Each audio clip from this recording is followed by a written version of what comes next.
Hello, everyone. On behalf of HS Events, I'd like to welcome you to Festival of Dam 2022. I'm delighted to welcome our chair, David Lipsey.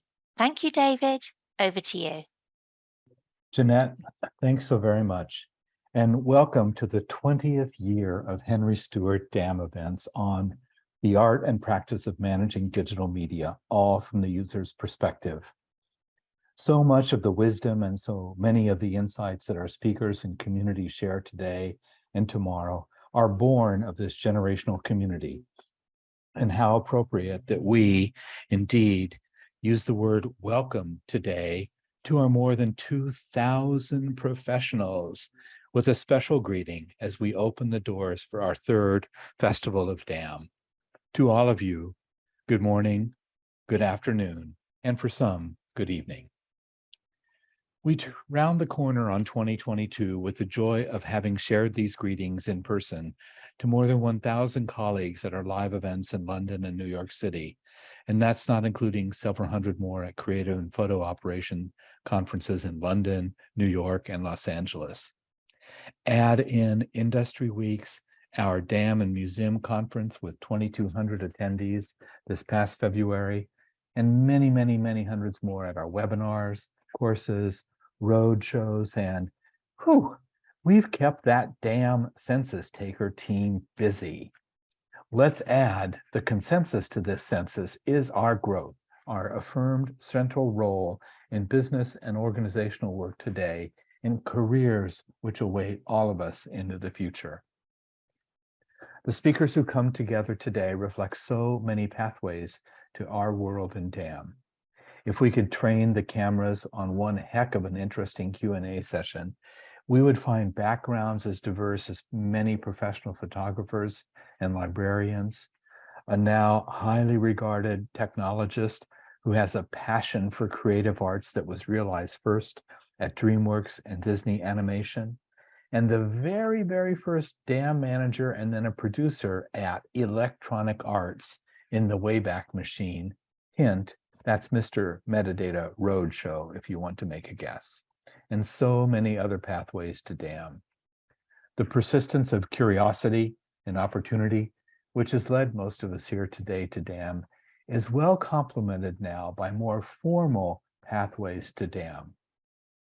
We celebrate Dr. Reem El Asala's undergraduate classes in DAM at Toronto Metropolitan University with more than 125 undergraduates busy at work in their senior projects for the great TMU DAM competition, complete with DAM professionals from all over Canada, the EU, the United Kingdom, and the USA, serving right now as mentors and judges.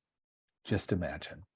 The more formal professional education programs continue, with Rutgers having more than 1,000 course completions in the DAM Professional Certificate Program in just over 3 years. And the issues that our growing and ever more skilled workforce confront today are at the same time known and ever more complex.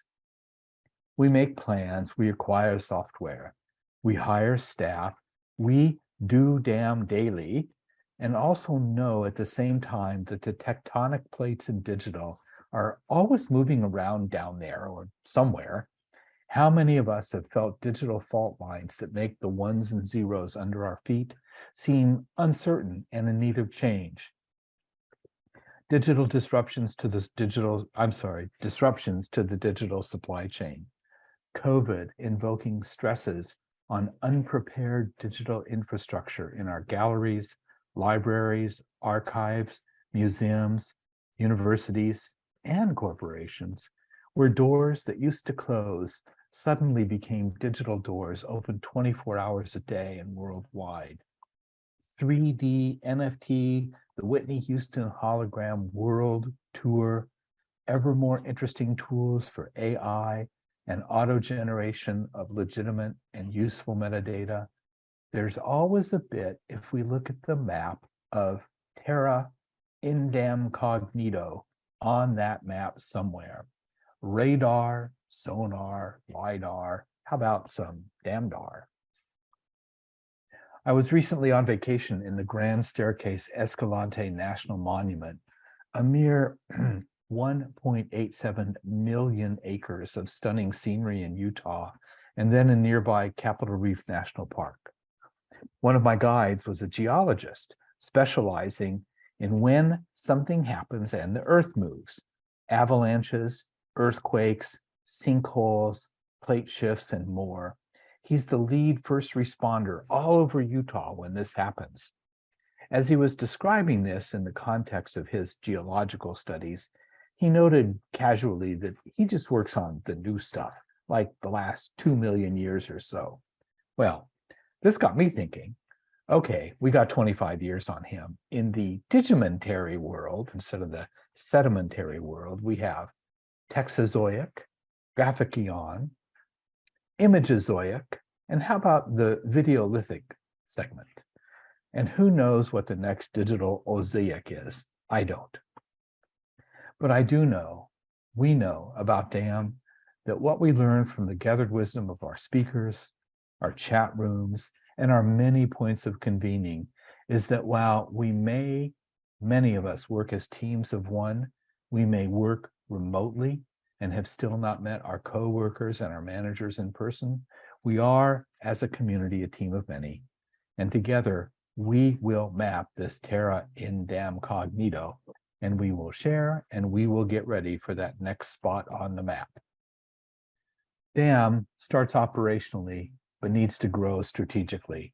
And whether we work for an organization that binds itself around a profit and loss statement, and you've heard me say this before, the M&M or the M&Ms, meaning a mission and mandate statement, driven by the services we provide in charity, environmental and other advocacy, governmental operations, or the commitments that we keep and we affirm to our society and culture and in arts, I foresee the day, I want this day, when the strategic seeding is our expectation from the start, and we are the stewards of this value and recognized as such. Content lives in a borderless state. It's restless. Its three-part atomic elements of the binary, the metadata, and associated rights can be something we know both as an asset, and then it can just walk right through platform 8 3/4, and we suddenly need the DAM team to wave their wands and make magic happen. Content lives in a borderless state, and we prepare for this, for those recombinant DNA content opportunities that we see and we're expected to manage. There are many people to thank for an event like this. Each of you, the vendor, analysts, and consulting communities who are lucky enough to work in DAM every day and bring tremendous passion and smarts to our world, to Patricia and Dan and Christine and Jeanette, to Claire, Millie, and James, and the ever-growing and ever-gracious Henry Stewart staff for their engagement in creating this conference and community. Nobody does it better. And against that, welcome to the Festival of DAM 2022. A few housekeeping notes. We thank all of you from across the globe in attending, and we extend our special thanks to our sponsors for supporting the event. And we do this by visiting them throughout the conference via the exhibition tab to find out more. During the sessions, we encourage you to chat with fellow attendees. And of course, make the most of our expert speaker lineup by submitting your questions to the Q&A panel on the right-hand side of the screen. You can also use the chat tab to get the conversation going and navigate to the lounge tab where you can participate in real-time networking with industry peers. As always, if at any point you need any assistance from the Henry Stewart team, please use the chat bot on the bottom right side of your screen. Finally, we're delighted for the return of Henry Stewart's in-person events for DAM and creative operations for the communities in New York, London, and Los Angeles. I hope everybody's got those March dates in LA marked on their calendar and approved in the budget cycle. Registrations are open, so save your spot, take advantage of the early bird offers available for a limited time. So, housekeeping complete, now on with the show. I'm delighted to introduce our first speaker, Scot Safon, marketing and brand consultant, as he takes us through Lost and Found in the Metaverse. Scot, welcome, and over to you. Thank you very much, David. I appreciate that. Good morning, everybody. I was excited when the folks from Henry Stewart asked me to speak about the metaverse. And then it hit me that I really don't know that much about the metaverse. I read a lot about it. I listen to a lot of podcasts about it. I've been in a lot of debates about it. I do go down the rabbit hole at times looking for the metaverse, but I am a bit intimidated by this subject. Maybe some of you are too. Look, it's very easy to get lost in a metaverse discussion. Nobody feels like they found any answers. For a lot of us, this feels like something that's maybe a long way off. But we also wonder, is the metaverse something that's just for fun and distraction? To what extent is it like a new marketplace that's going to be as important as brick and mortar stores or websites or Amazon? Is it going to be like a next generation of e-commerce, of social media, of television? Do I have to make metaverses? If I'm a marketer, do I have to suddenly reorient my organization to start to build virtual worlds? Or should I just use kind of metaverse thinking about how to approach any consumer experience? Well, anyway, when I started in advertising over 40 years ago, marketing campaigns relied on print ads, billboards, radio and TV spots, maybe some in-store signage. Today, we still do all of that, and social media posts and banner ads and short form videos and long form videos. And some of us make NFTs and avatars, but now do I also have to make metaverse stuff? So the questions that swirl around metaverse are daunting and they're anxiety producing. What do I need to know about it? When is it going to be here? How many customers are using it already? Do you use the metaverse or do you just go to it? Is it like the best thing that's ever happened to marketing, or is it a disaster? Is it a money pit, a distraction? How long do I wait before I actually jump into it? Most of my career has been in marketing jobs at media companies.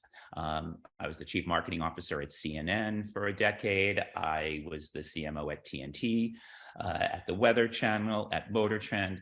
But these days, for the last 7 years, I've been a marketing consultant, and my clients range from lots of different media brands to automotive companies, to Washington think tanks, to marketing services businesses. And every one of them has asked me, do I need to have a metaverse strategy? Let's think about that. 25 years ago, the question was, do I need to have a digital strategy? Then, do I need to have a search strategy, a social strategy, a content strategy, an influencer strategy, a TikTok strategy? Yes, you have to have all of those. And even if your strategy is to just proceed with caution, you do need to have a strategy. So let's focus on understanding the metaverse, and maybe talk a little bit about how we should approach it. Now, we have been looking at metaverses for a long time. An early metaverse hero from over 25 years, almost 25 years ago, was Neo, the character Keanu Reeves played in The Matrix. He was wired into something that was pretty much a metaverse. He lived in it, he hacked it, he battled in it, he was the hero of it in some way. I love to approach the metaverse like Neo, but really, I'm more like Dorothy. In the 1939 classic, The Wizard of Oz, she was a metaverse hero, really. She was immersed inside an alternative reality and joined by avatars that looked like scarecrows and munchkins and lions and tin men. She was lost in that world, though her journey inside it helped her discover what she valued in her real life. Her metaverse was scary and intimidating, but it was ultimately empowering. We traveled into metaverses from Star Trek's holodeck, where you visited other worlds and had otherworldly adventures. in the 1980s, starting in the 1980s, if you were an adventurous theater goer, you stepped into a Cirque du Soleil tent, a truly immersive theater experience. You were surrounded by action and sound and performers, and you lived inside that strange and magical circus world for a few hours. Cirque was an in real life immersive experience, and it showed the live event world that you could charge very high prices for unique all senses experiences. It also generated all sorts of products and IP and CDs and all sorts of branded materials, and it could be replicated. These shows could be replicated and spun out in a Cirque du Soleil kind of universe. You could do it everywhere you had room to set up that tent. Today, there's 20 different shows simultaneously running in over 300 cities. There's lots of companies of Cirque du Soleil. It's a multi-billion-dollar business. Hundreds of millions of people have taken that Cirque du Soleil journey. But we're surrounded by immersive experiences today. These journeys inside artificial worlds, they're popping up all over the place. Museums, illuminariums, arenas, theme parks. We want the immersion. We want to be fully engaged. And before, during, and after any one of these engagements, you are definitely in a marketplace. A little history. It seems as though the metaverse was first formally defined in 1992 in a science fiction novel called Snow Crash. The original description of the metaverse was sinister. It called it dystopian, sort of like the Matrix envisioned it just 7 years later, it was called, but it was also called an escape from reality, which I find interesting. The more detailed description in the book may have seemed fantastical, but it's the description I'd give today. It's a three-dimensional feeling virtual world with shared and what they call persistent digital spaces for you to visit. It's open and accessible to anyone with the right hardware and software. Persistent, though, that's the key word. It means when they say persistent in metaverse talk, it means that world goes on even when you are not there. And it's always different when you rejoin it. It goes on like life does. Now, if you Google the metaverse today, you're going to find lists like this, where it says the metaverse is a virtual world that feels somewhat human and real. It's populated by avatars. It's built so you can do a lot inside it, and you can determine what happens there, except when you are not there, because it goes on persistently like the real world. There are some guiding principles, some rules of engagement. You're showing up as an avatar that can interact with other avatars. It can play games, perform transactions, go to see shows, test your skills. You can have experiences and then come back later. It's waiting for you always. And the metaverse is already up and running. I'm sure you know this. I mean, Mark Zuckerberg renamed his company Meta and doubled down on creating metaverse hardware and software. His company launched Horizon Worlds, a multifaceted, multiplayer digital platform that houses a ton of metaverse worlds. There are Meta classrooms and meeting areas that are running. People are attending classes and getting virtual hands-on experiences as they build and they prototype. Roblox, if you don't know Roblox, you should know it. It's ROBLOX. Most of you probably know it, especially if you have kids. But it's a multiplayer gaming platform that's already being used by 55 million active users every day. Overall, there's 200 million users. These people are there to create their own immersive experiences and invite others in. It already has 24 million different experiences created by 10 million different developers. I don't know if any of you are developing worlds inside Roblox, but your kids might already be doing that. Gucci is, Nike is too. They've put their logos and products out there and invited players to play with them. Evidently, the metaverse is also a cool place to set up a city hall. Seoul, South Korea is opening their metaverse city hall in a few months. Maybe in 2024, some of us will go to the polls in the metaverse. If you haven't voted today, please remember to do so after the conference. Last month, New York Times reporter Kashmir Hill spent a week inside the metaverse. Every night she strapped on Meta's VR virtual reality goggles and went inside their platform for metaverse experiences like the ones that Horizon World, that Meta operates in Horizon Worlds. And she found, when she went in there, and I really encourage you to read the article because it's quite excellent. She found public squares and comedy clubs and music venues, gaming areas, gathering places for yoga and meditation, lots of places to build and code your own stuff. It was a platform really built for community and commerce, and really built for brand building, kind of.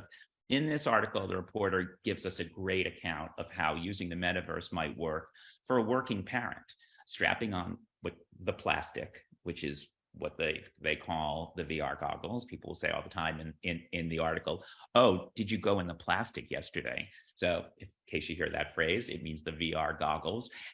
She goes in after the kids are in bed, and she goes and meets people. She goes to shows, she hangs out, she shares perspectives on whether the shows were good or not. She really is, and she's doing this all from her bedroom or her den. It's like a whole adventure. She has a whole night out every single night from home. And I think she's skeptical about the metaverse, but she's deeply inside it. And after I read the article, I was like, I have to do this. I have to sort of see what this is myself. Okay, so let's come back to these questions that are haunting a lot of us. How do marketers get ready for this? Remember, we eventually accepted that we needed Facebook pages, Instagram accounts. We needed to create digital shelves in virtual stores. But to really get ready for the metaverse as marketers, let's remember that the consumers are drawn to immersive experiences. They want that. They want as much engagement as possible. They've sought it out in the spectacle of Cirque du Soleil. They've traveled across the country to strap themselves into thrill rides at Disney and Universal. They're touring homes this way. They're playing games this way. They're simulating flight this way. And now the technology is telling us it's time for the next steps. Show up expecting to be part of the action. Drive the narrative yourself. Shape the experience. Have fun. Meet people. Be part of a community. Buy stuff.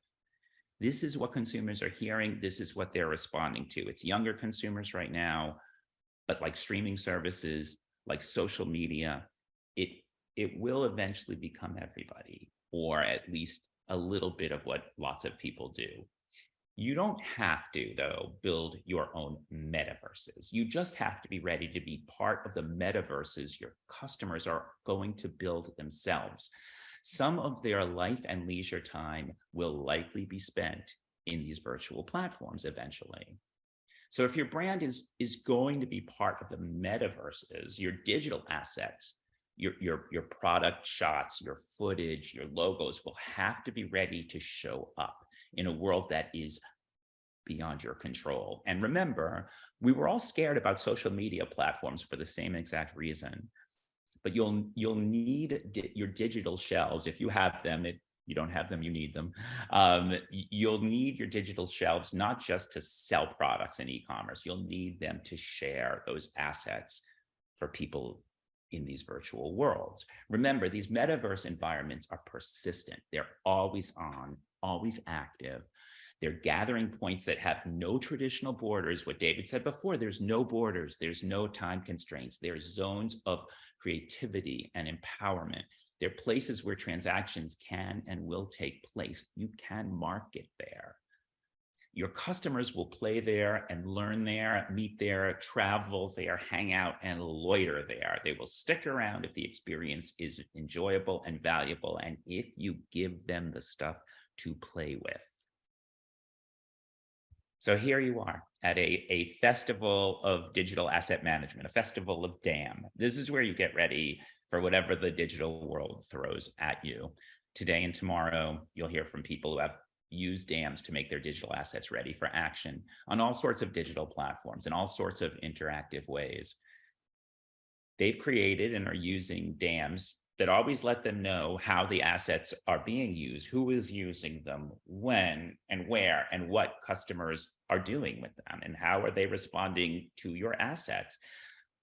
My colleagues at ICP, that's a company that makes dams, say you need to think of your assets as content for life, and that includes virtual life. So some of you, I'm sure, are approaching this, all of this like Neo, fearless. Some of you, like me, are a lot more apprehensive, like Dorothy. It is easy to hear all of this and feel very, very lost. So throughout this conference, ask questions, be curious, be open, and most of all, be ready to immerse yourself in it. You may very well find a whole new world of opportunities and a bit of an adventure here. So enjoy the conference. And if there's any questions, please share them in the Q&A, and David and I will talk about them. Scott, thanks so much.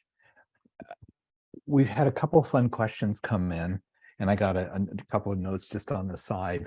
One of which I really love this.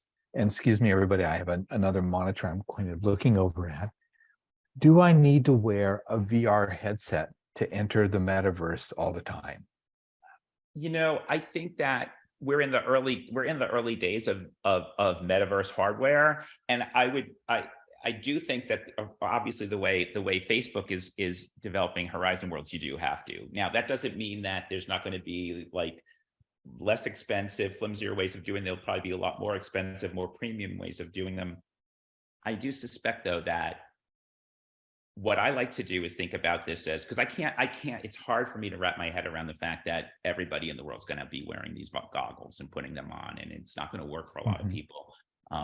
But that metaverse thinking, that idea that there's always an immersive world or immersive opportunity to throw yourself into, I think you'll want that. When you go to Cirque du Soleil, you're not strapping VR on. Technically, that's not metaverse, but it might have metaverse aspects to it. You may see holograms in spectacle, public performance. You may actually get to be a hologram in those.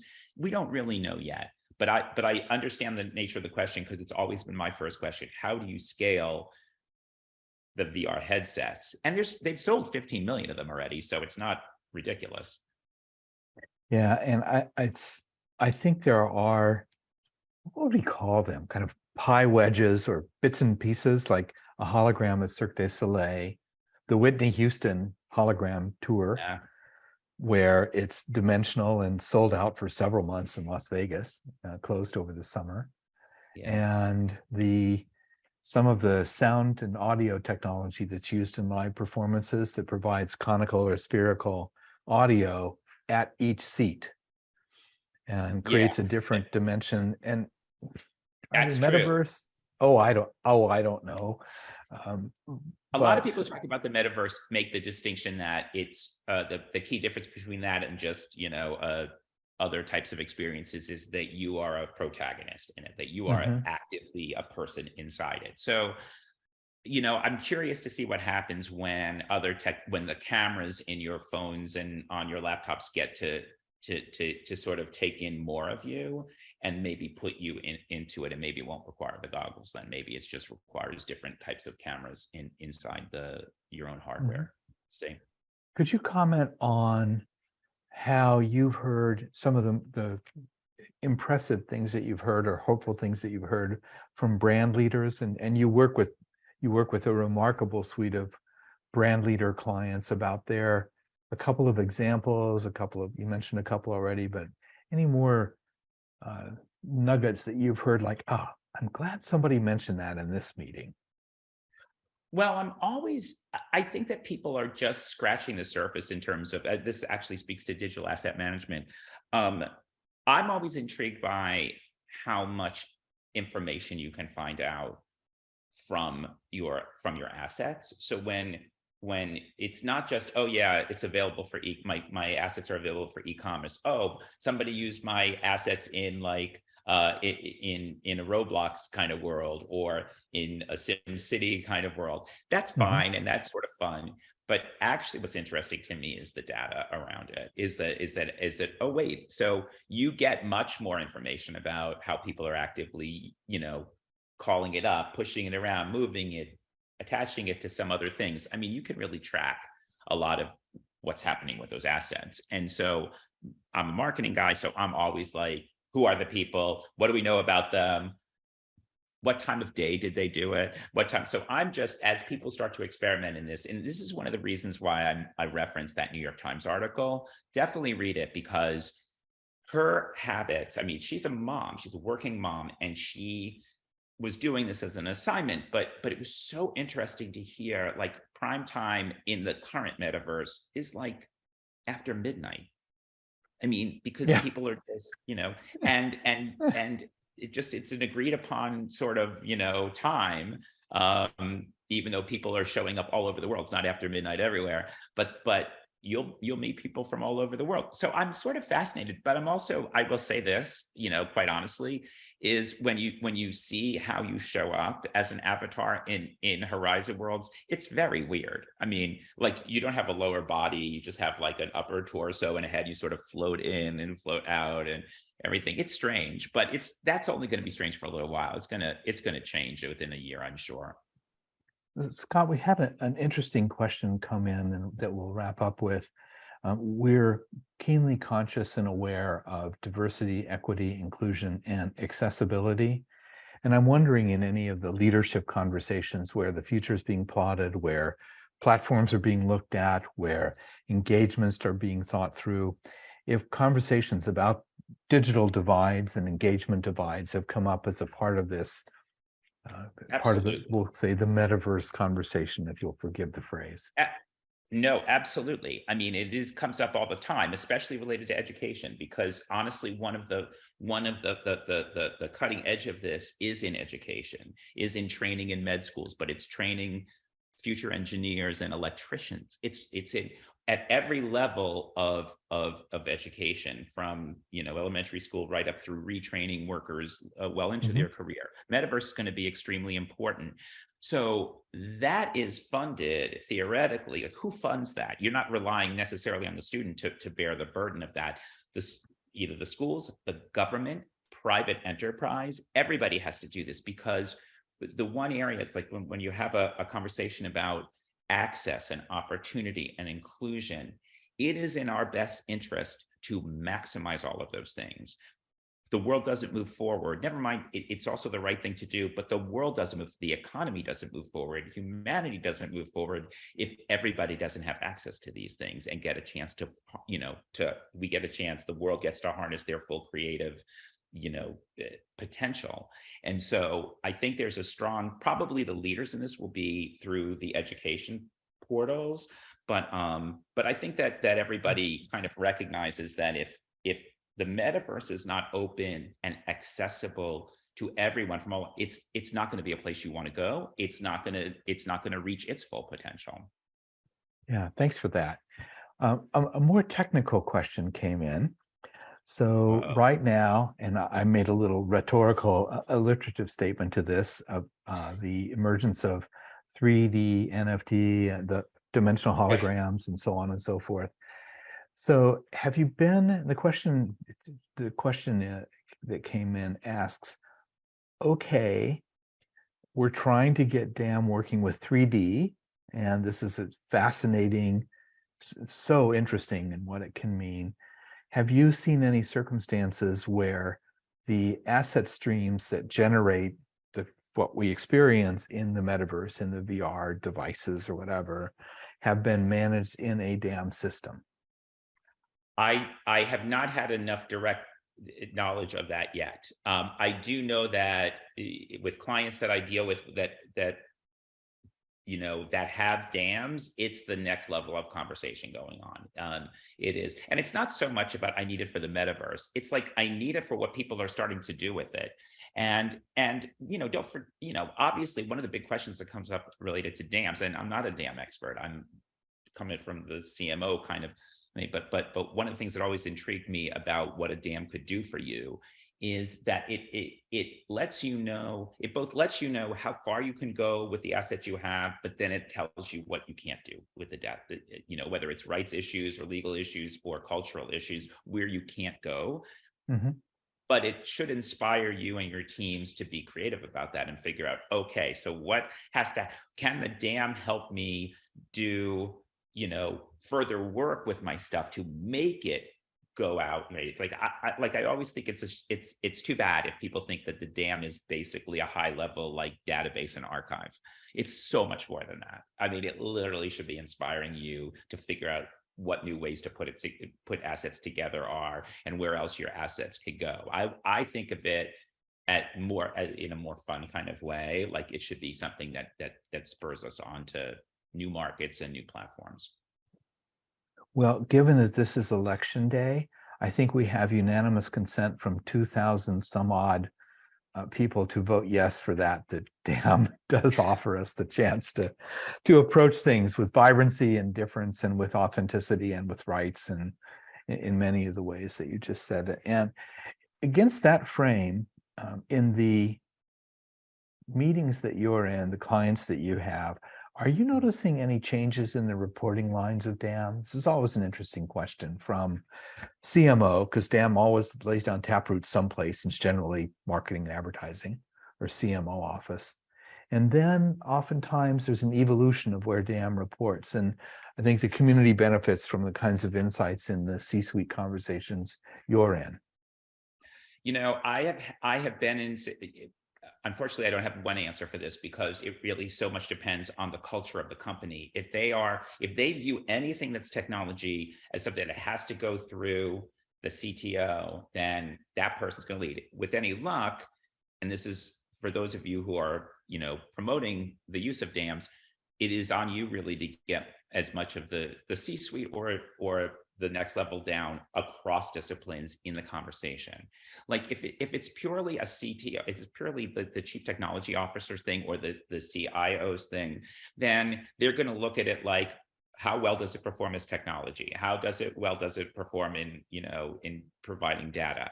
But that's like a small part of what the DAM can actually, I felt that the DAM could actually do.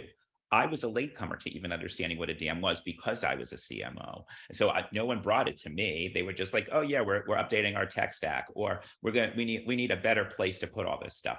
It never occurred to me until I sort of like inserted myself in those conversations. I would say, wait, like I want to go deeper into our stuff, and I want to resurrect certain things that might be, you know, from 20 years ago, and I want to use it as inspiration, or I want to sit there and get news stories about certain things, or I want to, like, there's a lot of ways that the DAM can help you really like make that archive powerful. I'm a big believer in images and photography more than anything else.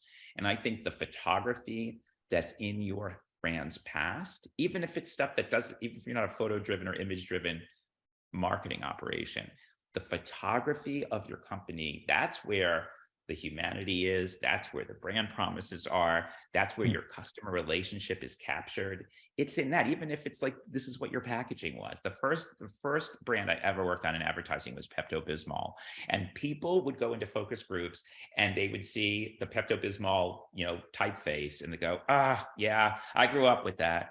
I love that. Everything's, if Pepto-Bismol walked in a room, who it would be? And people would say, my mother, my aunt, my grandma. Like, it was the most emotional thing just from that asset. And so I think that too much, if you think of this as bits and bytes and everything, you miss the emotional stuff that goes on with images, and a good DAM will help you harness that, I think. And I think harnessing that, navigating the many cross currents that assets can come to be a part of, there's tremendous use for DAM that's too quiet today, and that's in rich media customer service, where I'm sending you the picture of my boots because the eyelids all just fell off, right. Or I'm sitting here trying to make this Lego thing go together, and I feel like a dodo because I can't understand it. So, well, I mean, there you go. For like, I will say that, like, for there, like some of the most popular, as anybody in that field knows, like some of those popular videos on YouTube are people who are succeeding with those things and actually making stuff work and everything. Yes, and That one should of be part of your dam. Like and that, what literally, that should be part of your dam. Is like my absolutely favorite thing that ever happened on YouTube with this. Like anything that is in that world of images or video, whatever, that is a success story or a funny story or whatever, like make it part of what you look at least, even if you don't always have rights to use it. But the last thing I do want to go finish up on that, who in the C-suite should see it. At the end of the day, it's the CFO who has to also understand the value proposition. So whether it's the CIO, the CTO, the CMO, the research officer, whatever, who's ever going to be a chief data officer, who's ever going to be like the gatekeeper, if you're selling to them or if you are colleagues to them, make that conversation inclusive, because I think that of the other C-suite, because that's really, people don't understand the power of these things all the time. And you don't want to think of it as one of those things that only exists on like flowcharts. You want to have a creative conversation with it too. I like that idea of make it inclusive and to widen the horizons, because the keel underneath can be aimed in so many different directions. And Scott, you've helped us today to have a chance to begin to explore this as both a delightful context of Boston found in the Metaverse. I love the title you came up with, and the insights that you shared with us. And so on behalf of Henry Stewart and an eager DAM community that welcomes a chance to learn, we're glad you're a part of it. Thanks for your time today. Thanks for including me. I really enjoyed it. Hope to see you again soon. You bet.